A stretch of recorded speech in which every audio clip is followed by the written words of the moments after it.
그 대통령이 사과하는 순간 오열이 터졌어요. 예. 와, 대통령이 저렇게 허리를 깊이 숙여서 쉬운 거 아니잖아요. 예, 하는 이날 어. 국토부 서기관이 어. 종점 변경해라. 그런 편이 봐주겠다. 지금 특검이 확보한 거로 오늘 보도가 끝났네. 났어요. 경론이 인간이 하는 겁니다. 아. 개진상 개지랄을 한 거죠. 개진상 개지랄 개뻥. 개구라. 아유 개구라. 골드만삭스가 또 리포트를 냅니다. 네. 4천 달성 바로 가능하다. 됩니다. 소위 말하는 이제 방시혁, 하이브 여기 4천억 부정거래 관련한 얘기. 결국 사기적 술수 아니냐. 그치. 그래서 뭐 7천억에서 1조 이상의 순이익을 남깁니다. 기존 투자자 중에 국민연금이 들어있다는 거예요. 아, 오늘 아주 역사적인 판결 두 건이 있었습니다. 네. 우리는 어떤 세상을 살고 있는지 고찰하게 되는 엄청난 사건 두 개에 대한 판결. 네. 첫 번째는 분식회계 4조 5천억에 대한 혐의를 받고 있었던 이재용 회장님 무죄 받으셨습니다. 대단히 축하 박수 드리겠습니다. 네, 뭐 재판만 100차례고 거의 10년 동안 네. 진행이 됐었는데 결국 무죄로. 분식회계 4조 네. 5천억 원. 아, 무죄. 그리고 또 하나의 사건. 네. 페북에 글 하나 찌끄린 최강욱 너는 범죄자야. 유죄 확정. 위로의 박수 전해드리겠습니다. 벌금 1,000만 원이네요. 크다. 분식회계 4조 5천억 무죄. 그건 무죄고. 페북에 글 하나 찌끄린 너는 범죄자. 와, 난 좀 대법 이해가 안 돼. 판결이 났습니다. 네. 네, 우리는 과연 어떤 세상에 살고 있는 것인지 네. 오늘 정말 비 잘 맞히고 눈치 잘 봐야 됩니다. 굉장히 예민해 있는 그런 상황입니다. 오늘은 잘못 건드리면 그냥 예. 폭발합니다. 특별히 더 잘 맞추도록 하겠습니다. 기대 범죄자 정권 3범에 빛나는 오늘로 제가 윤석열이가 기소를 지시한 사건이 특정되면서 네. 기분이 어떠신지 좀 여쭤봐도 될까요? 아니 일단 이제 저기 이재용이가 학교로 따지면 저보다 1년 후배로 제가 알고 있는데 조금 이득을 많이 봤으니까 1,000만 원 정도는 빌려주지 않을까. 지금 이재용 기분 제일 좋을 때거든요. 그렇지. 네. 지금 아주 기사에 안 나서 그런데 민사도 확정돼가지고 그것도 300만 원인가 있거든. 그러니까 도합 1,300만 1,300 이야? 1,300이에요. 그러니까 이재용이 그 정도는 도와줄 수 있지 않을까. 연락해봐야 되겠습니다. 1,300이야. 참고로 말씀드리면 이재용 4조 5천억 분식회계 관련해서 무죄를 확정했던 그 주심이 주심이요? 예. 오석준 대법관. 네. 오늘 최강욱 너 범죄자야. 이것도 역시 주심 오석준. 같은 사람이 한 거예요? 예. 근데 오석준이 누굽니까? 버스 기사가 800원 받은 거. 이거는 정말 중범죄자다. 맞다. 요거 해고시켜!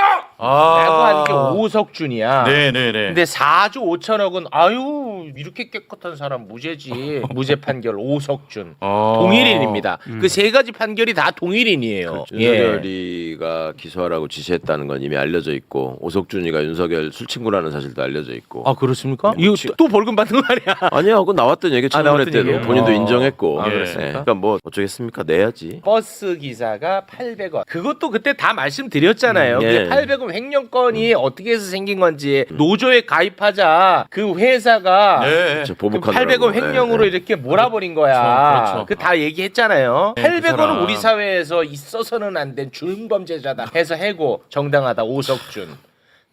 이 다 오석준. 진짜 말도 안 돼. 예. 지금 이제 사건 세 가지를 네. 얘기를 나눴는데 여기에 대해서 솔직히 어떻게 생각하세요? 개인적으로 네. 저는 오늘 무죄 확정된 그 분식회계는 조금 다른 문제고 네. 또 다른 사건이 있었잖아요. 이재용 회장과 관련해서 그 삼성물산하고 제일모직 그 합병 네. 사건도 있었는데 계속 무죄가 연거푸 나오는 게 어떤 면에서는 지금 우리나라 사법 시스템의 어떤 근본적인 문제가 계속 노출되고 있는 거 아닌가? 네. 그런 생각을 해요. 이게 개인적으로는 참 동의하기 어렵습니다.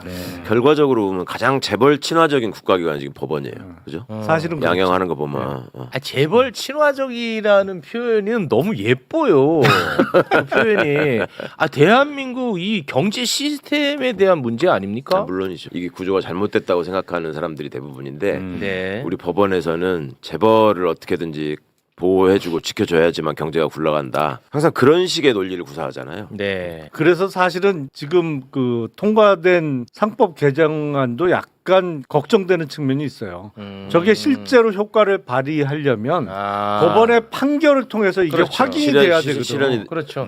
상법이 이렇게 네. 바뀌었으니까 네. 앞으로는 과거에 뭐 다 통용되던 게 이제는 안 돼. 정말 네. 잘못 결정하는데 참여했던 이사진이나 이런 사람들 손해배상 책임 물어야 돼라고 법원의 판결을 통해서 확인이 돼야 의미가 있고 그게 더 앞으로도 장기적인 우리나라 주가 상승에 맞습니다. 좋은 영향으로 작용할 텐데 네.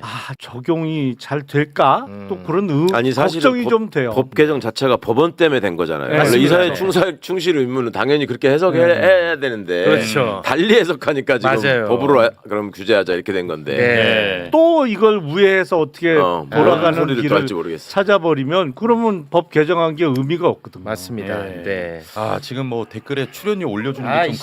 좀 그러면 1년치를 미리 좀 땡겨주라고 월급 먼저 내게 선불로 야 선물로 땡겨줬는데 조금 며칠 하다가 잡혀 들어가면 이 자식은 그 진짜 기업가 마인드가 없어. 아니야 영치금 남은 걸로 갚을게 그러면. 알겠습니다. 네. 자 어제 이재명 대통령은 영빈관에서 사회적 참사로 가족을 잃은 유가족분들을 만났습니다. 네. 세월호 참사, 이태원 참사, 오송 지하차도 참사, 무한 여객기 참사 그 유족분들을 만났는데요. 예. 유족분들 앞에서 대한민국을 대표해서 이재명 대통령이 고개 숙여 사과를 했습니다. 네 맞습니다. 그 장면 영상으로 보겠습니다. 참 어려운 자리죠. 국가의 제1의 책임은 국민의 생명과 안전을 지키는 것입니다.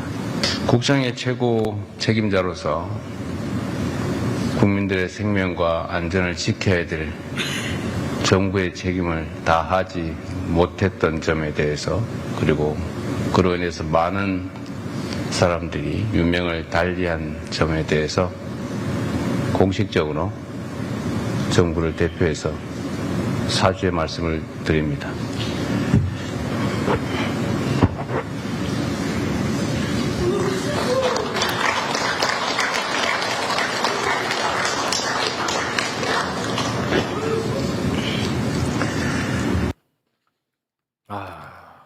계속 봐도 좀 울컥하네요. 그 대통령이 사과하는 순간 오열이 터졌어요. 예. 와, 저는 유가족분들. 그 장면을 못 보겠더라고요. 네. 사과하는 순간 오열이 터졌어. 와. 그러니까 유족분들께서 정말 마음에 네. 그동안에 정말 한이 맺혀 한이 맺힌 있었던 거죠. 게 이제 그럼요. 아마 폭발이 됐던 것 같은데 예. 이재명 대통령께서 정말 국민을 대신해서 국가를 대표해서 유족들에게 사과를 하고 저 고개를 90도로 숙여서 하는 모습은 예. 정말 저는 대통령 다움이 회복됐다라는 생각이 들고요. 또 유가족분들께서 위로 받으시고 다시는 대한민국에서 이런 안전사고 참사 없도록 정말 이재명 대통령께서 든든하게 저는 잘 해주시리라고 그런 기대를 얻게 하는 그런 장면이었다고 봅니다. 네. 그 유족분들한테 사실 뭐 사과한다고 마음이 치유가 되겠습니까? 그럼요. 뭐 어느 정도 위로는 받겠지만 네. 근데 저는 이게 의미가 있는 게 그래도 최소한 이런 끔찍한 국가적 참사는 예방하겠구나 하는 믿음이 딱 생기는 거죠. 그렇습니다. 예, 저는 그게 너무 좋았어요. 예. 예. 저는 그런 거 포함해서 대통령이 저렇게 허리를 깊이 숙여서 쉬운 거 아니잖아요. 예, 하는 예. 저렇게 사과하는 경우는 거의 없습니다. 국가원수가 말로 사과에 코멘트를 하고 가서 이렇게 유족들을 포옹하거나 뭐 이렇게 저기 감싸 안는 방식으로 위로를 한 건데 네. 전 모습 자체가 유족들한테 이제 큰 감동으로 다가갔을 거라고 네. 생각하고요. 예. 꼭 저기 잊어버리지 말으셔야 될 게 왜 민주주의가 소중하고 민주정부가 소중한가? 예를 들어 재소자 인권을 개선하기 위해서 여러 가지 조치를 민주정부가 해놓으니까 혜택은 박근혜 윤석열이가 다 보더라 뭐 이런 식의 말씀들을 맞아. 하시잖아요. 예. 세상이 계속 그렇게 결국 바뀌어 가는 거고 네, 맞아요. 그래서 이제 조금 더 민주주의를 위해서 헌신하는 정부를 우리가 택해야 될 필요가 있는 것 같습니다. 근데 정작 저지른 사람들은 절대 사과하지 않고 예. 저지른 정부는 사과하지 않고 맞아요. 정권이 만약에 우리가 교체되지 않았으면 저런 일이 없을 거 아닙니까? 사과 못 받는 못 거죠. 받는 거죠. 예. 그러니까 이런 점에서 우리 민주주의와 정권 교체의 소중함을 좀 다시 한번 새겼으면 좋겠습니다. 예. 네. 그러니까 법적 책임은 논외로 하더라도 사실은 국가를 운영한다는 거는 전반적인 모든 일어나는 일에 대한 정치적 책임을 지는 거잖아요. 근데 이런 참사가 일어나면 그래서 과거에도 어떤 큰 재난이나 참사가 일어나면 정치적 책임을 누군가는 지고 그 자리에서 사퇴를 하든지 뭐 했던 것인데 이 정부 이제 집권 1년 차에 이태원 참사가 났는데 그때 행안부 장관이 사실은 끝까지 행안부 장관이었잖아요. 네. 이상민 장관이. 네. 그리고 제 기억에 오송 지하차도 참사 일어났을 때 그때 폴란드 갔다가 우크라이나 갔던 거 아닌가요? 근데 그 우크라이나 방문이 결국엔 주가 조작에 활용된 네. 예. 것이고, 그러니까 황당한 일이 연거푸 일어났어요. 지난 정부의 맞습니다. 때는. 네. 자세한 내용은 다음 주 유족분들을 모시고 매불쇼에서 이야기를 나눠보도록 하겠습니다. 네. 자, 경제를 쉽고 간편하게 우리에게 전달을 하죠. 박시동 평론가 어서 오십시오. 자, 그리고 민생 천재, 고발 천재, 1인 시위 천재, 나경원 천재, 원희룡 천재, 안진걸 소장님 박수로. 네, 그 나경원 천재는 맞습니다. 바로 재판 예. 6년째 비결이 있으십니까? 어떤 비결이 있으십니까라고 네. 기자회견하고 왔고요. 그렇습니다. 네, 그다음에 딸이나 아들의 부정 입학은 언제 밝히려고 그러냐. 맨날 남만 입으는 그 나랑 짠 것도 아니야. 난 그냥 나경원 천재인데 예. 들고 다니잖아. 다 준비했어요. 생필품이에요, 다 생필품. 준비했어요. 네, 들고 다닙니다. 네. 자, 그리고 이거 바로 들어갑니다. 자, 오늘 이거 들고 다니잖아. 원희룡. 내가 원희룡 천재라고. 나랑 예, 짠 것도 예. 아니에요. 아니, 이 미리 생필품이에요, 생필품. 가져오라고 한 거 아니에요? 아니야. 생필품입니다, 생필품. 드디어 우리 매블쇼가 저랑 함께 네. 줄기차게 그렇습니다. 소양평고속도로 드디어 오늘 예. 언론 보도가 지금 많이 나왔잖아요. 심지어 조선일보까지도 참전해가지고요. 조선일보는 할 자격 없지만 그래도 자격지만 하라고 해. 조선일보마저도 네. 자, 2022년 3월 29일 윤석열이 당선된 20일에 그날이 뭐냐면 뭐예요? 용역업체가 타당성 조사를 서울 양평 고속도로 예타를 통과했으니까 마지막으로 타당성을 한 번 더 점검해보는 날이었어요. 이날 국토부 서기관이 종점 변경해라. 그런 편이 봐주겠다 하고 와. 용역업체 말한 것으로 지금 특검이 확보한 거로 오늘 보도가 끝났네. 나왔습니다. 그러니까 저희가 계속 그랬잖아요. 그랬잖아. 인수위가 들어서고 며칠 후에 용역에서 바꿨다. 그렇지. 근데 용역이 지 멋대로 바꿀 리는 없다. 절대 없다. 그런 용역은 없다. 어디에도 예. 다 물어봐도 그런 경우는 없다. 네. 드디어 밝혀졌습니다. 밝혀졌구나. 예. 그러면 그건 누가 했겠습니까? 와, 3월 인수위 25일. 기획본부장이었던 온희룡. 원희룡. 여기 계시네 여기. 와. 떼끼. 아, 인수위 네. 때 뭐였다고요? 기획본부장이었어요. 기획본부장이었어. 인수위원장이 안철수였으니까 실세는 누구였을까요? 원희룡이네. 원희룡이었죠. 기획본부장 원희룡이. 그리고 그때 당시 국토분과에 와 있는 파견 나와 있던 인수위원들이 누구야? 나중에 국토부 1차관, 2차관이 됩니다. 와. 예. 끝났네. 끝난 거예요. 이번에 이제 다 밝혀졌습니다. 이런 빌어먹을 안이 어디 있습니까? 이걸 누가 만들었냐? 윤석열, 김건희, 최원순, 온희룡이 만들었습니다. 네. 김성교까지. 아니 이런 빌어먹을은 빌어먹을, 방송 용어입니다. 예. 좋아서 그랬습니다. 저는 그 윤석열이 경로했다고 방송이나 유튜브에서 이야기하는 게 용납이 안 됩니다. 경로는 인간이 하는 겁니다. 그 사람은 그때그때마다 개진상 개 지랄을 한 거죠. 아니 말은 바로 잡아야 됩니다. 예. 아니 경로는 인간이 하는 것이고요. 윤석열 윤석열에 대한 찢었죠. 예. 국쌤과 박시동쌤과 안진걸의 최영진쌤의 경로는 정당하잖아요. 예. 근데 맨날 윤석열이 경로했대 언론에서. 우리 유튜브들까지도. 예. 왜 그래요? 그게 뭔 경로예요? 개진상 개지랄이지. 말은 똑바로 하자고요. 자, 여러분. 예. 안진걸 소장님 진짜 착한 사람입니다. 그렇습니다. 저는 욕도 안 평소에 해요. 아무한테도 네. 저런 말 못합니다. 근데 그렇죠. 윤석열이 자꾸만 저렇게 거칠게 만드는 예. 겁니다. 예. 그리고 아까 최강원이 말한 것처럼 서울구치소의 변호사 접견실은 2층에 있는 거 맞습니다. 아, 맞아요. 예. 계단으로 올라가고요. 계단 올라가. 그다음에 감옥에서 한참 걸어가야 돼요. 그럼. 그래서 기력이 없어서 법원 못 간다는 윤석열 말은 거짓말이네요. 개뻥입니다. 개뻥이에요. 와, 그건 또 개뻥이야. 개진상, 개지랄, 개뻥. 개구라. 아유 개구라. 예. 아, 정말 트리플 개. 나쁜 사람입니다. 네. 알겠습니다. 다 걸렸어요. 이제 다 걸렸어요. 네. 저분 진짜 착하고요. 평소에는 진짜로 언성 높이지 않는 분이야. 맞습니다. 가시고 예. 착하시고. 화 안 냅니다. 이분한테 그냥 물 뿌려도 화 안 내요. 실제로. 예. 고맙습니다. 맞습니다. 자, 그럼 잠깐 우리 또 밝은 예. 얘기도 좀 하고 그럼요. 돌아오겠습니다. 예. 네. 박시동 평론가님 어떤 내용 준비하셨습니까? 네, 오늘 뭐 주식시장, 뭐 자본시장과 관련된 빚과 뭐 어둠, 명과 암, 뭐 이런 얘기로 한번. 4조 5천억, 4,500억이래. 4조 5천억 분식회계 무죄. 예. 충격이죠. 저희가 한번 여기서 충격입니다. 다루긴 했었습니다. 예. 뭐 그 얘기는 아까 예, 인트로에서 다- 예, 하셨어요? 했어요. 네, 넘어갈게요. 네, 넘어가요. 예. 그럼 일단은 뭐 연일 코스피가 이제 화제인데 네. 일단은 뭐 이재명 대통령 지금 국정 수행한 지 뭐 한 한 달 넘어가는데 네. 얼마 전에 그 공무원과 이제 강연회 하면서 네. 한 달 동안 가장 기억에 남는 일이 무엇입니까? 라는 질문을 받았는데 네. 아 영상. 예, 저 짤. 짤이죠. 예, 아. 가장 기억에 남는 일이 뭔가요? 라고 했더니 주가 많이 오른 게 제일 기억에 남는다. 이렇게까지. 아. 예. 이거는 이제 저 보라고 한 얘기입니다. 저랑 이제 약속을 했거든요. 체육과의 네. 대담. 예, 저 보라고 한 거예요. 네. 그만큼 아무튼 임기 한 달 지나고 나서 대통령 본인뿐만 아니라 전 국민이 아마 제일 요새 화두가 되는 게 주식시장일 것 같아요. 네. 간단히만 말씀드리면 사실은 윤석열 파면됐을 때 4월 4일 날 코스피가 2,460이었어요. 2,400이에요, 사실은. 네. 윤석열 정권이 마무리해 놓은 게. 아. 2,400이죠. 이재명 대통령 당선하자마자 2,740으로 올라가고요.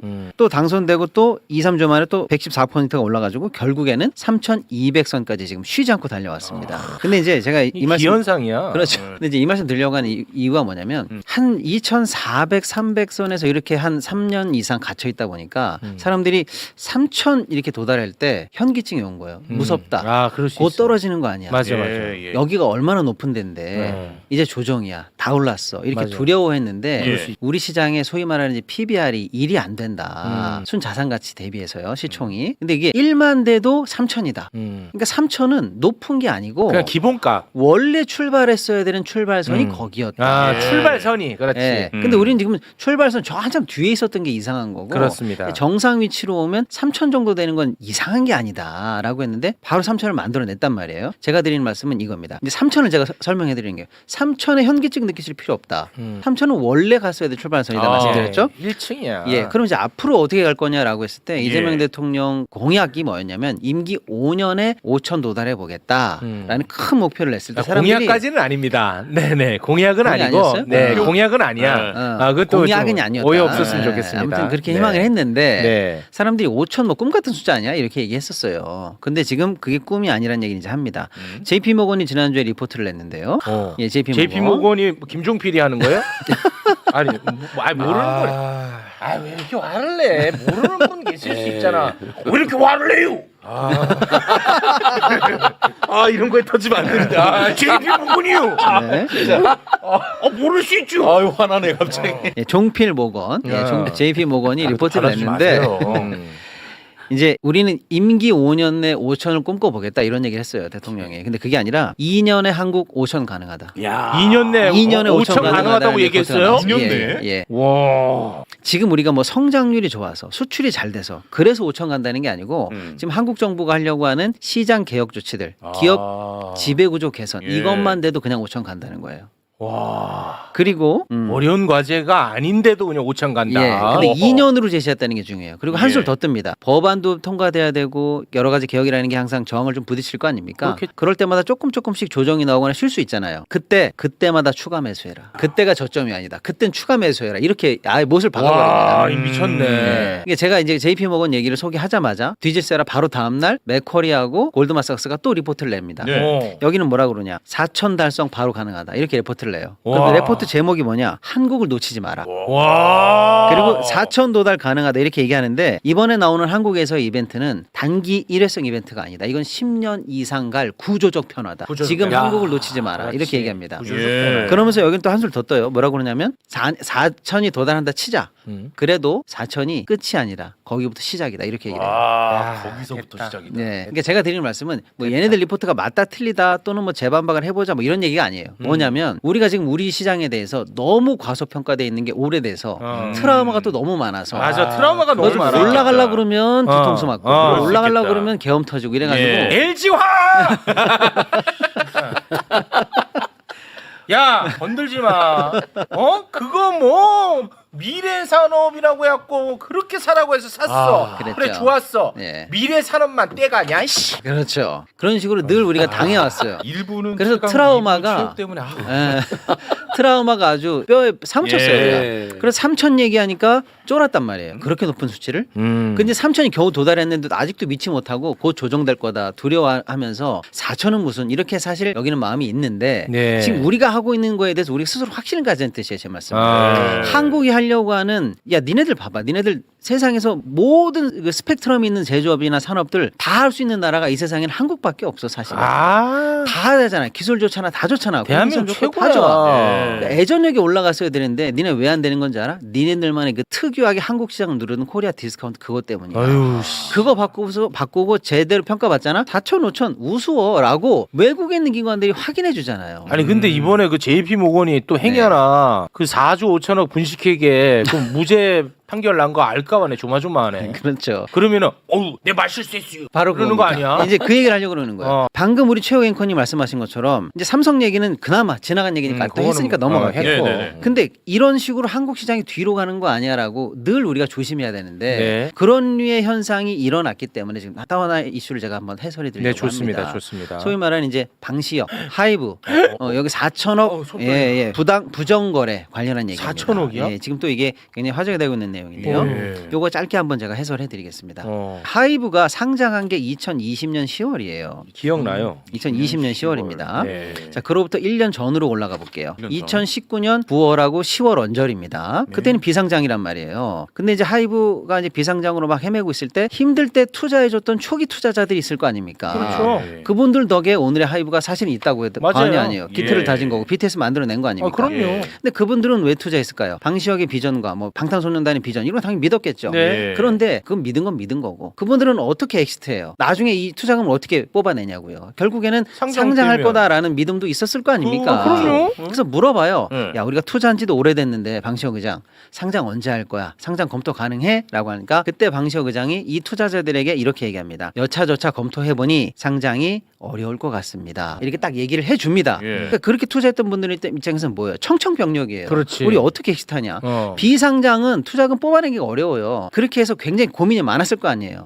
머리를 막 싸매고 있을 때 다시 방시혁이 쓱 가서 한 번 더 얘기합니다. 굉장히 죄송하게 돼서 상장이 안 되게 돼서 죄송하게 됐는데 제가 좋은 매수자를 소개해드리면 그쪽으로 지분을 넘기면 지금 값을 톡톡히 쳐준다고 하니 어떠신지요? 그러니까 아유 고마워 방 의장. 마침 어려운데 엑시트 플랜까지 만들어주네. 와, 씨. 너무 고마워 이러면서 두 손을 잡고 고마워 했을 거 아니겠습니까? 그렇지. 예. 그때는 그랬겠지. 그렇겠죠. 엑시 플랜이 막혔는데 그걸 뚫어주니까. 그럼. 아이 고마워. 우리 거 이렇게 그나마 지금보다 높게 사준단 말이야 누가. 그럼. 그렇게 해서 방시혁 의장이 3명의 매수자를 데리고 옵니다. 어. 3명의 매수자 이름을 제가 불러드릴게요. 네. 스틱 인베스트먼트, 이스톤 1호 펀드, 이스톤 뉴 메인 2호 펀드. 좀 복잡하죠. 농담한 거예요. 뭐냐면 사람을 데리고 온 건데 펀드란 얘기예요. 아, 네네. 이 펀드에 넘기시면 어때요? 이 펀드가 여러분 지분에 대해서 관심이 있고 그래도 값을 톡톡히 쳐서 사준다고 합니다라고 하니까 이분들 입장에서는 뭡니까? 엑시트 플랜이 해소가 되고 너무 감사하지. 자기들이 생각했던 평가이익보다는 높게 쳐준다고 하니까 너무 고맙죠? 너무 고맙지. 그래서 이분들 이 초기 투자자들이 이쪽 펀드로 다 자기네 지분을 전략 매각합니다.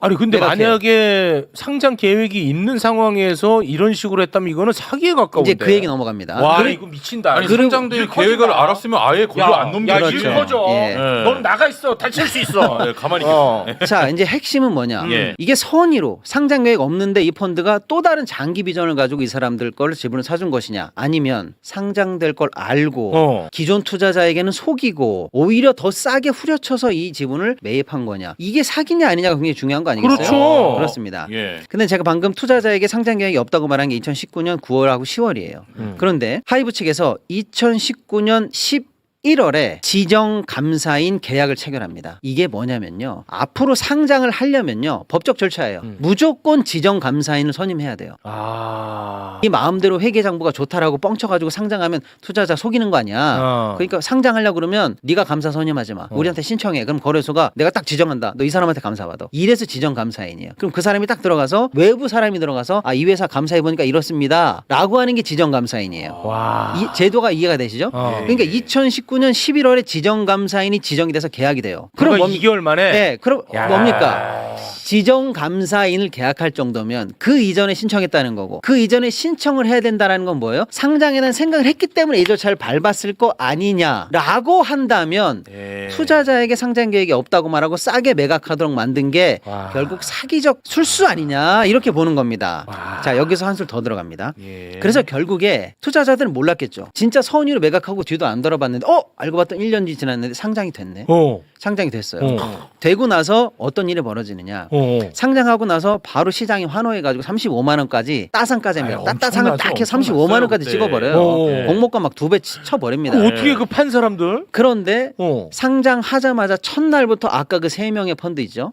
그 사람들은 첫날부터 자기네들이 갖고 있던 물량을 팔아치우기 시작합니다. 와. 그래서 12일 연속으로 후려쳐가지고 결국은 35만 원까지 가던 회사 주식을 14만 원까지 사실상 60% 정확하게는 59%까지 폭락시킵니다. 그리고 막 집어던져요 물량을. 그러면 앞으로 하이브 잘 될 거야 BTS 때문에 잘 될 거야라고 믿었던 수많은 투자자들은 왜 첫날 오르더니 계속 떨어지는 거야. 어느 기관들이 물량을 계속 던지는 거야. 의아하지만 주식 폭락을 맞은 거예요. 개미들이 엄청나게 손실을 봤죠. 그때 폭락으로 집어던진 이 기관들 이 펀드들은 사실은 상장 전에 샀기 때문에 굉장히 싸게 산 사람들이기 때문에 당연하죠. 폭락을 맞고 던져도 돈을 엄청 벌었어요. 엄청 벌었겠지. 그래서 뭐 7천억에서 1조 이상의 순이익을 남깁니다. 와. 정확하진 않아요. 이건 법원을 가야 되는데. 그런데 문제는 여기서 한 발디 더 들어갑니다. 방시혁과 이 펀드는 알고 봤더니 둘 간의 주주 간 계약을 미리 맺어놨는데 그게 뭐냐. 나중에 당신들 말이야. 상장해가지고 물건 팔아가지고 돈 벌잖아. 그거 30% 나한테 줘. 아이씨. 라고 하는 소위 말하는 백마진 비슷한 얘기를 계약을 주주간 계약에 넣어놓습니다. 그러니까 이 얘기를 알고 봐서 다시 시계열을 거꾸로 돌려서 처음부터 시나리오를 짜보면 상장 안 될 것처럼 속여서 기존 주주들에게 물량을 싸게 받고 그거를 펀드로 넘기게 하고 그 펀드는 펀드와는 상장을 준비하고 펀드는 상장하자마자 물건을 팔고 팔자마자 나한테 수익의 30%를 줘 라고 해서 결국 대주주인 방시혁은 따로 30%에 해당하는 시세 차익을 뒤로 몰래 챙기는 이런 정도의 거래가 있었던 거 아니냐가 이번 사태의 핵심이에요. 와 이해된다. 그게 얼마야? 그래서 방시혁 씨가 받았던 이익은